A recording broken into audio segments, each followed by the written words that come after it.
برادری عزیز، اگر طلب علم با تهجد تعارض بیاید، یعنی دو عبادت بزرگ، یکش طلب علم دیگریش نماز تهجد، شما طلب علم به پیش گیرید و اگر در صورتی در همین وقت طلب علم نمیشد، شما نماز تهجد میخوانده باشد، الله تعالی اجر تهجد میدهد به سبب آنکه شما مشغول به عبادتی بزرگتر از تهجد هستید.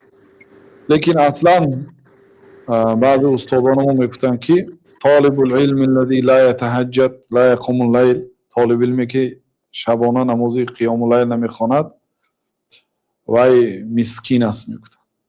طالب علمی مسکین یعنی طالب علمی در علم کمبغل، در علم مسکین، یعنی هیچی ندارد مگر هم چیزی کم. طالب علم بدون نماز تهجد تصور کرده نمیشد. کسی که خواهد که طالب علم موفق، اگر طالب علم نماز تهجد نخواند دیگه کی خواند؟ همین امی ها خوانند، امی ها به حدیث عمل کنند و طالب علم نه.